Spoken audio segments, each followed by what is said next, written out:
articulação gíngulo, que foi onde a gente parou, ou dobradiça, né? Que geralmente faz os movimentos de flexão e extensão, ou seja, vai ser uniaxial. E o principal exemplo vai ser a articulação do cotovelo, que a gente pode ficar mexendo. Não temos outro movimento que o cotovelo faça, além de flexão e extensão. Então, é a articulação do tipo gínglimo. Tem também a articulação interfalangiana. Os dedos também, nas pontinhas, nós não temos como fazer outro movimento além de flexão e extensão. Também a articulação do tipo gínglimo. Condilar. Tem superfície articular de forma elíptica. São biaxiais e permite movimentos de flexão, extensão, adução, abdução. Olha como ela é. Ela tem tipo uma coisinha mais redondinha, uma superfície mais redondinha e a outra mais curvada, digamos assim, para se encaixar mesmo. Aqui, a articulação do radiocarpal. Essa superfície se articula com essa daqui de cima, que é os ossos do braço, rádio e una, vão se articular com os ossos do punho. O rádio vai se articular com os ossos do carpo, que está no punho. Deixa eu ver o bate-papo. São biaxiais. Se a gente mexer o punho aí, a gente faz flexão e extensão, mas também movimenta para um lado e para o outro, faz adução e abdução.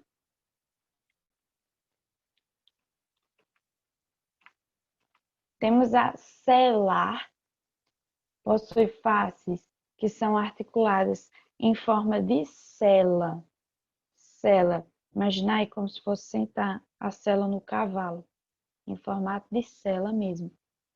Tem uma concavidade em um sentido e uma convexidade no outro. Aqui a imagem representando. É meio que fundinho e aí vem em formato de cela se encaixando nessa articulação, nessa superfície.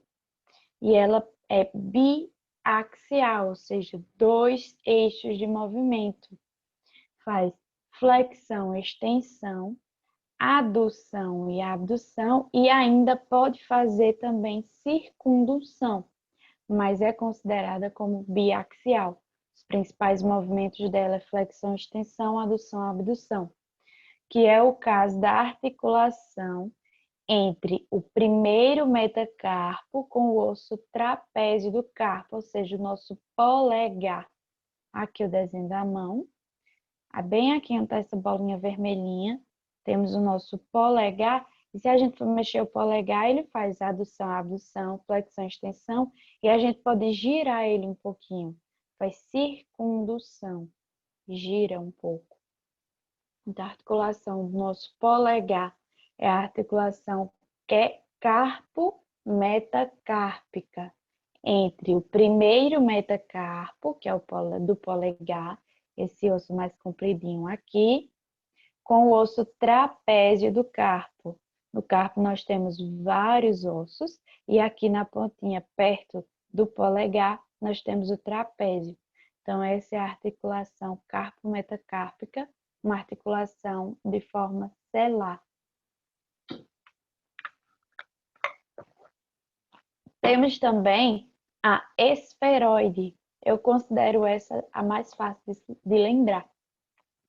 É uma articulação que possui uma cavidade e uma esfera.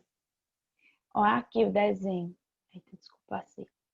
Tem uma bola mesmo, uma esfera, e um oco que vem, uma superfície oca que vem e se encaixa nela.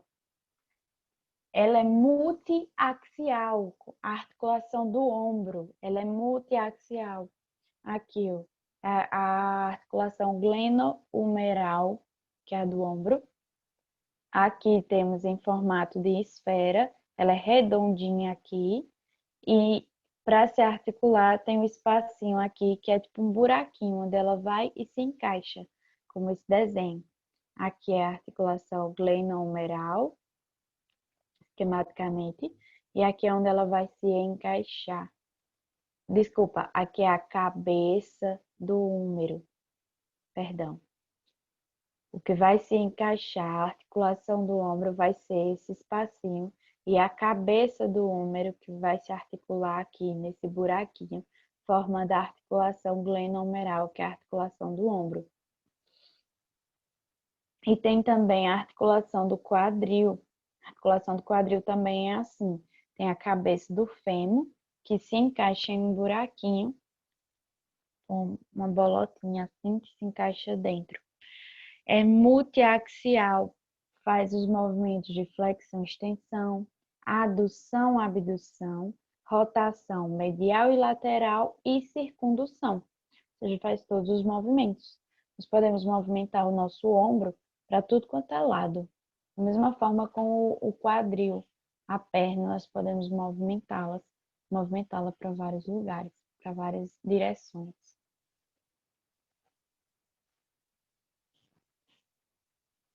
Tudo bem, acho que é a Ana Paula. Ok, Ana Paula, vou deixar gravado. Então, a articulação esferoide, só é lembrar, temos uma esfera, que é uma bola, que vai se encaixar em uma cavidade, em um espaço, um buraco, digamos assim. E ela é multiaxial, permite vários movimentos. O principal exemplo é a articulação do ombro e a articulação do quadril.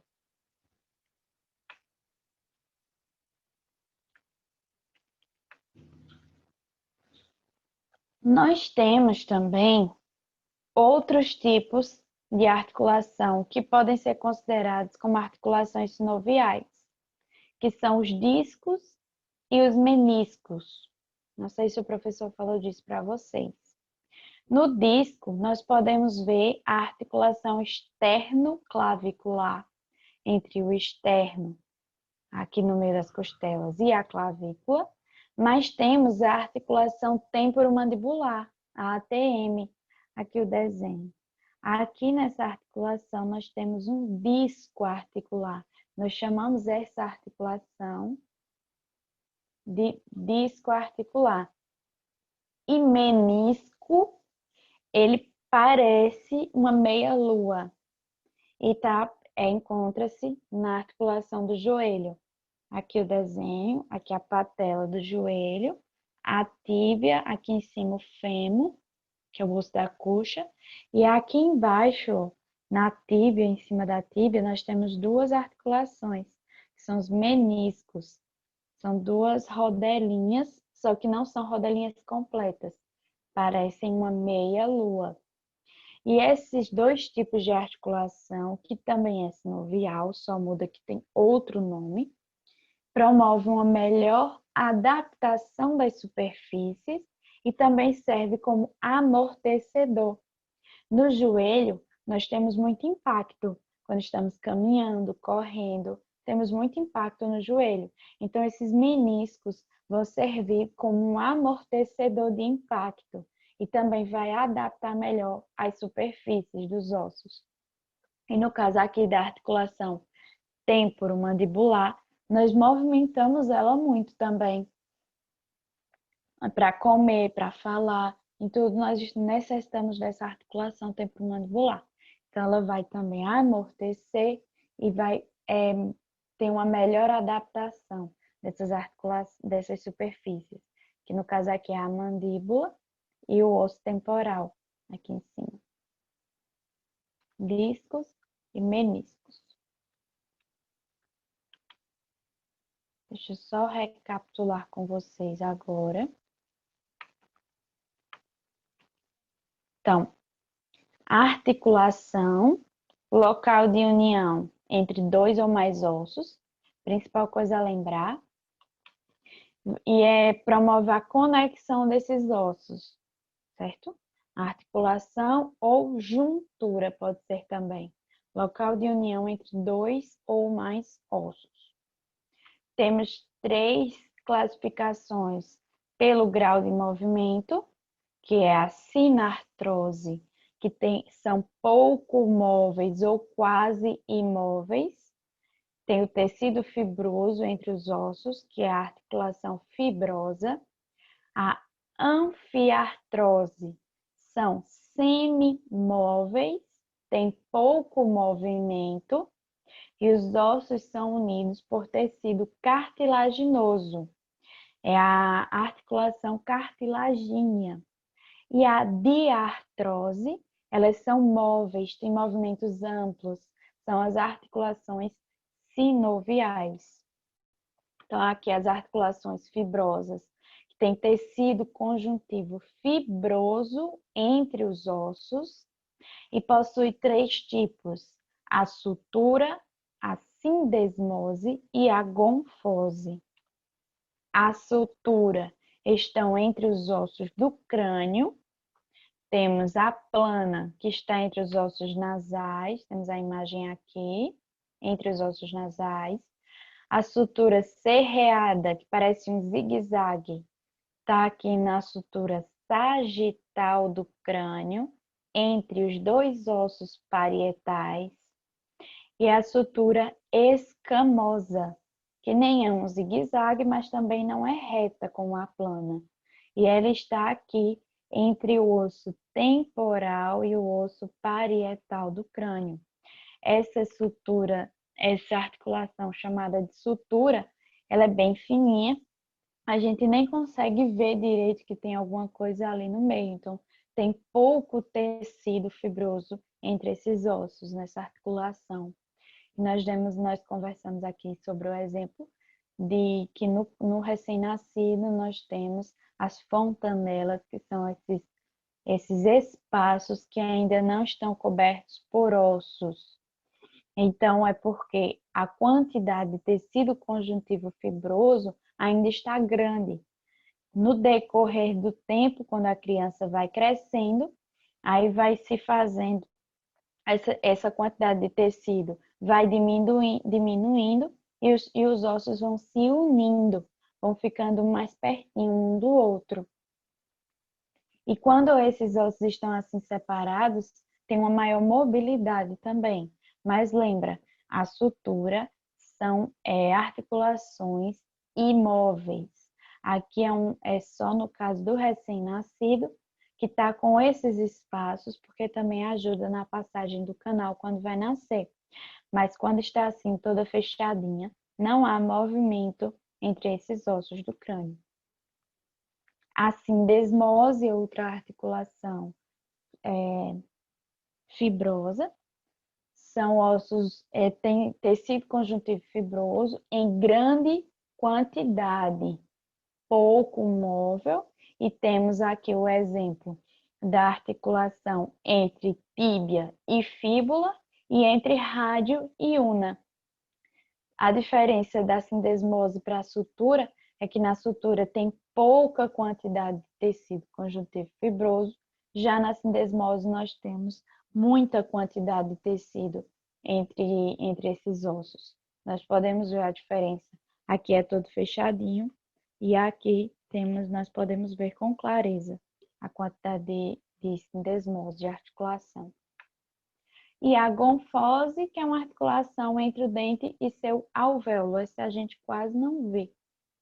Aqui, nesse espacinho aqui entre o dente e o seu alvéolo dentário. A articulação cartilagínea, que é uma anfiartrose, tem pouco movimento, possui o tecido cartilaginoso, tem cartilagem, e temos 2 tipos, a sínfise e a sincondrose. A sínfise tem fibrocartilagem, uma cartilagem fibrosa, e a sincondrose tem cartilagem hialina.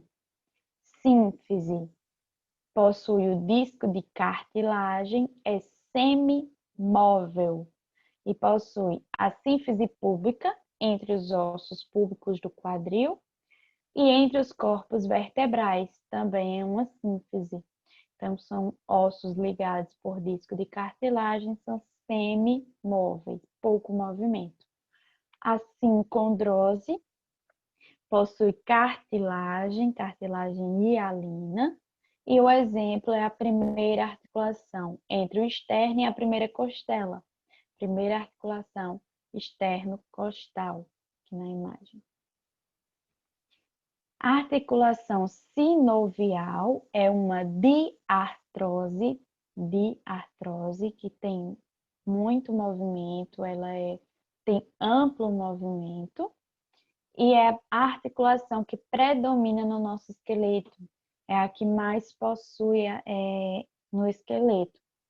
As outras, a sutura, por exemplo, nós só temos no crânio, já a sinovial nós temos em vários locais do nosso corpo. Tem as não axiais, não tem eixo de movimento. Uniaxiais, tem só um eixo de movimento, como exemplo, o cotovelo, que faz flexão e extensão. Biaxiais, tem dois eixos de movimento, como exemplo, o punho, que faz flexão e extensão, adução e abdução. E as multiaxiais, que tem mais de dois eixos de movimento, como exemplo, a articulação do ombro, que faz flexão e extensão, adução, abdução, faz circundução e rotação medial e lateral. Nas articulações sinoviais, nós temos algumas estruturas que envolvem essa articulação.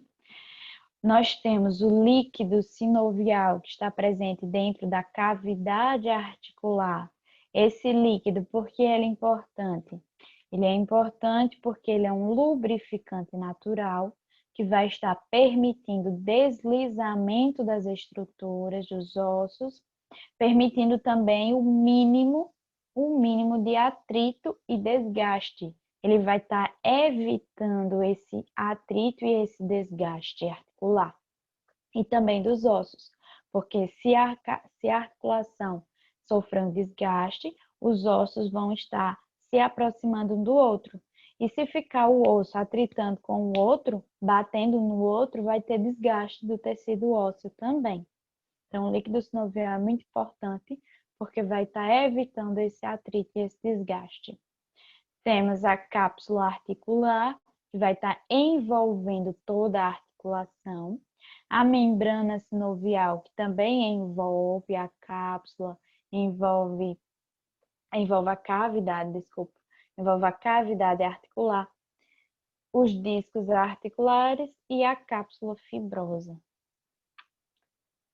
As articulações sinoviais temos a plana, as superfícies são planas, se não for totalmente plana, mas são bem pouquinho curvas. Vai ter o deslizamento entre as partes ósseas, é uniaxial, fazer só um tipo de movimento em um eixo. Como, por exemplo, a articulação acromioclavicular, ou no carpo ou tarso. No carpo ou no pé, que é o tarso, mão e pé. Então, aqui, ó, nessa imagem nós temos os ossos aqui do carpo. Não é totalmente plano, mas também não é uma curva completa. São bem pouquinho curvas. Então, são articulações planas.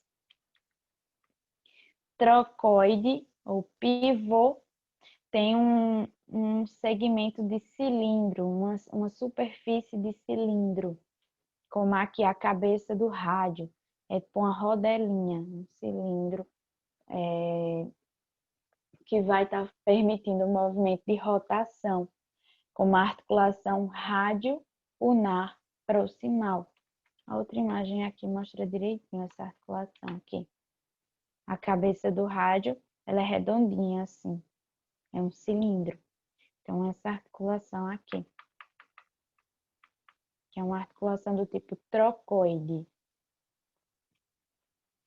Gínglimo ou dobradiça, nós lembramos logo do cotovelo, que faz flexão e extensão apenas. ou as articulações entre as falanges, as interfalangianas, que também só faz flexão e extensão. É uma articulação do tipo gínglimo ou dobradiça. Condilar vai ser biaxial, permitindo movimentos em dois eixos, biaxial. Promove o movimento de flexão, extensão, adução e abdução. Aí no punho, a articulação radiocarpal do punho. A do tipo selar, é tipo uma forma de sela mesmo, pensar no cavalo, colocar a sela no cavalo. Ela é biaxial, permite em dois eixos, movimentos em dois eixos, como flexão, extensão, adução, abdução, mas ela ainda faz um pouco de circundução, gira um pouco, que é a articulação do primeiro metacarpo, a articulação do nosso polegar. Aqui nós fazemos adução, abdução, fazemos flexão, extensão do polegar e fazemos um pouco de circundução. Nós conseguimos girar um pouco o dedo. Esferoide, que é a articulação que tem uma esfera. Nós pensamos aí no nosso ombro, na cabeça do húmero, que é redondinha aqui, se articula em uma superfície mais oca, como tem aqui no desenho. Ela é multiaxial, vai permitir vários movimentos, flexão, extensão, adução, abdução, rotação medial e lateral e circundução. A articulação do ombro, que é a glenohumeral, e a articulação do quadril.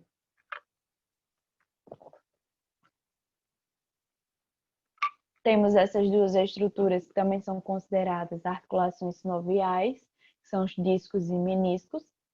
Os discos nós podemos ver na articulação temporomandibular, na ATM, aqui entre a mandíbula e o osso temporal.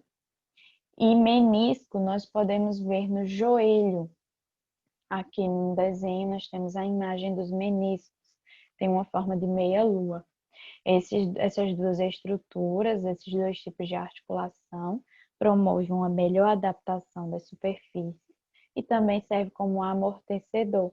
Eu estava falando que é uma área, o joelho, por exemplo, é uma área de muito impacto, então esse menisco vai estar amortecendo esses impactos que são feitos no joelho.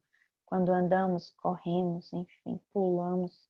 Quando pula, tem muito impacto no joelho. Então, gente, o assunto de hoje ele é pequeno. Para a próxima sexta-feira, deixa eu entrar.